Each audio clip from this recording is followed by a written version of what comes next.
Tough to listen to the news these days without hearing something about the stock market being overvalued or companies you might have invested in being overvalued. That's usually followed up by something like the market, or at least these companies, will eventually need to correct themselves and come back down to reality. Basically, what that means is that your stocks will likely crash. So obviously you don't want that to happen, so let's learn how to protect yourself from that issue. If you're like many investors, you might be asking yourself as an initial matter, what does it mean for a company to be overvalued, and how can I determine whether the companies I own now are overvalued? Also, you probably want to know how in the future you can determine whether a company is overvalued and therefore potentially not worth your investment. In this video, I just want to provide you with all of that information. I want to talk about an important and relatively easy metric that analysts and investors have used and continue to use in determining if and by how much a company is or is not overvalued. I'm going to show you where you can easily find this metric pretty quickly for any stock that you own or are interested in owning. With this one metric, you can really become a better investor and actually understand where and where not to put your money. So before I start the video, I just want to ask you guys to please subscribe to my channel if you appreciate my content. If you want me to bring you better content in the future, please like, please subscribe, please comment below if you want to have a discussion, and enjoy the video.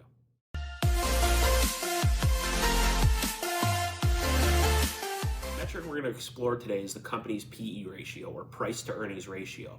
This could either be the trailing 12 months PE ratio or the forward-looking PE ratio, but I'll explain what that means soon. So let's figure this out. A company's PE ratio is basically a fancy way of determining the current stock price of a given company relative to the company's earnings, or earnings per share. In other words, how much are investors paying for the company's stock above and beyond what the company is in fact actually earning? First, I'm going to just quickly show you how to find any company's PE ratio. So first, you can go here on Yahoo Finance. You see, go to statistics, scroll down, there it is, company's trailing 12 months, the PE ratio for the last 12 months, what the company was earning in the last 12 months. Here's their forward PE ratio. Again, we're going to talk about it soon, but essentially what the company is based on what the company is projected to earn in the next 12 months. Alternatively, you can just Google a company's PE ratio and it should provide you with some links to find what it is. Third, you can find out the number yourself if you just do a simple math equation. You just divide the stock price by the earnings per share of the company. So basically like this. A stock price doesn't necessarily reflect the earnings of a company. Sometimes investors are willing to pay more for a share in a company for many different reasons that we will talk about later.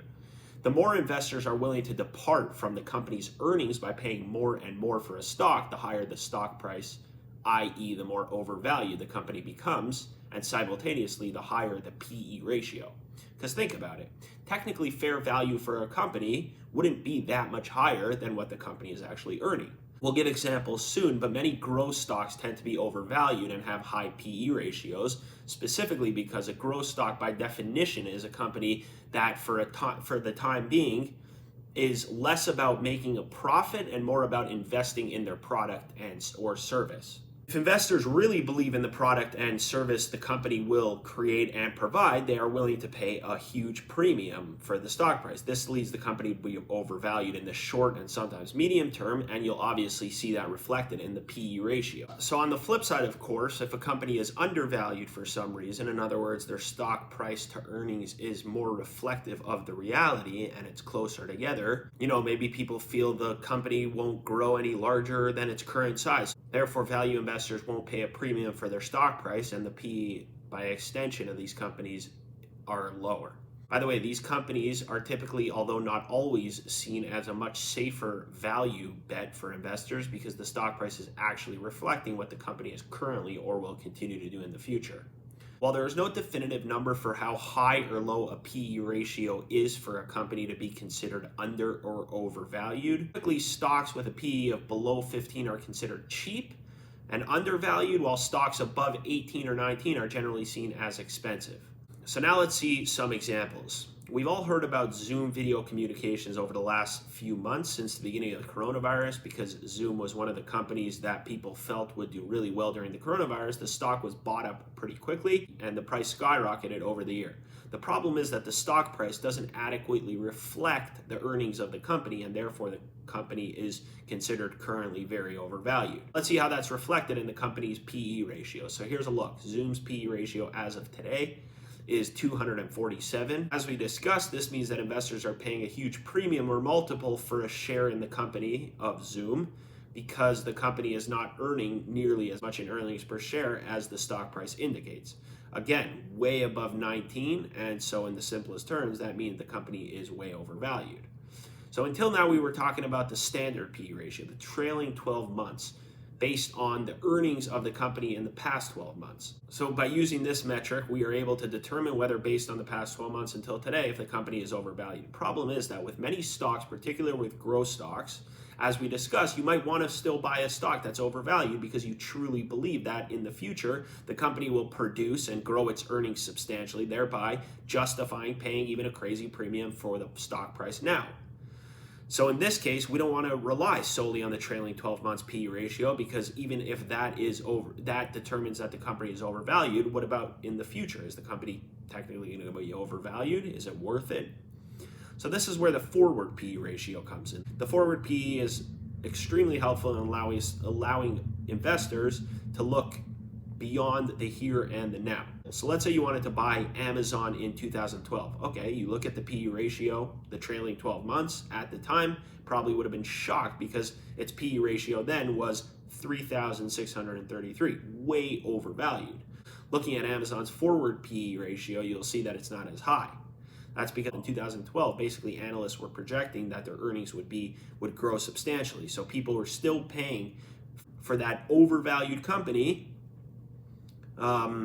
because they saw that stock price is going to be a lot closer to its earnings. By the way, guaranteed that people back then were scared to buy Amazon because they thought it was too overvalued. I'm not trying to knock them. They had a point. It was way overvalued. But if you look beyond just the current PE, there's a good chance they would have invested in the company back then. So just a quick recap. A high PE doesn't necessarily mean that people should stay away from the stock because it's overvalued. A high PE ratio might suggest investors are expecting higher earnings in the future. If you as an investor have a strong case to make that the company will grow substantially in earnings, thereby justifying paying the current premium, then you might have a point in paying for a company that is currently overvalued. But then you have to do a lot of other research.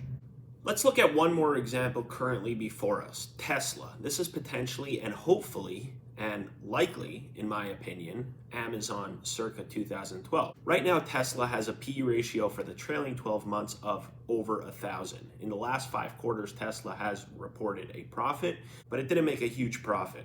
However, for anyone following the stock price, it went through the roof over the last year. So therefore, the PE is out of control on a technical basis because the price as it relates to the earnings is not based in the reality of what Tesla is currently making. Still, there are many investors still buying the dip and still buying the stock price over the past couple months while it was still very overvalued. So why? Like we talked about, because investors feel justified in paying a massive premium for what they see for Tesla's earnings in the future, namely that the company will complete its factories, produce all its intended vehicles, provide full self-driving robo-taxis, do really well in the solar roof industry. So once you understand that, it doesn't seem crazy for an investor to put money in the stock despite the fact that it's massively overvalued. By the way, also look at Tesla's forward PE ratio, currently standing at 160C, still crazy high, but not nearly as high as it is today. That essentially means that analysts are expressing some of the same sentiment too, that Tesla will grow hugely in the future. So let's quickly talk about the PE ratio that's too low. So like you don't want a PE ratio that's too high, you also don't want one that is too low, especially when compared to others in the same sector. Specifically, this is because, think about it, that means that investors are not willing to pay almost anything over and above what the company is making today. So the question is, why would they not pay? Maybe because they don't see the company growing much in the future. So they see that whatever the company's earning now is basically what the company is going to be earning, and so why pay a premium if that's not going to increase? So here are some of the downsides of relying too heavily on the company's PE to determine if it's a good investment. So one, especially the forward PE, is based on the assumption about future earnings. Again, you have to have a bull thesis to believe that the company is going to earn a specific amount. Now, some projections are obviously better than others, but again, you're making an assumption about the future earnings, and therefore you don't necessarily want to rely specifically on the PE in evaluating company, but it's at least one good indication about whether the company is based in reality of the stock price, whether you're getting a discount, whether it's cheaper, more expensive. The second thing is that, like we said, often a company is overvalued for a reason. To find out that reason and whether it negates the PE ratio, you really need to assess the company and its future growth potential. If you can come up with a thesis about what the company is going to earn, how it's going to increase its earning in the future, then you have a much better reason to negate the current PE ratio. Another reason is that you want to assess the company from many different angles. You want to understand the company on a deep level if you're putting a lot of money into the company. So therefore, just one metric is not sufficient necessarily before making that investment decision. So thank you guys so much for watching. I hope you guys understand what the PE metric, what the PE ratio is to a company. Really, you can look at any PE ratio of any company and basically at least determine whether you're paying a huge amount for the stock. And then if you determine that, then you can at least start to do the research as to whether it's worth it to pay that premium for the price. I hope you become better investors as a result. This is just my research, my opinion. Please do more research on your own. Thank you so much for watching. I really appreciate it. Please like, please subscribe, please comment below, and have a great day.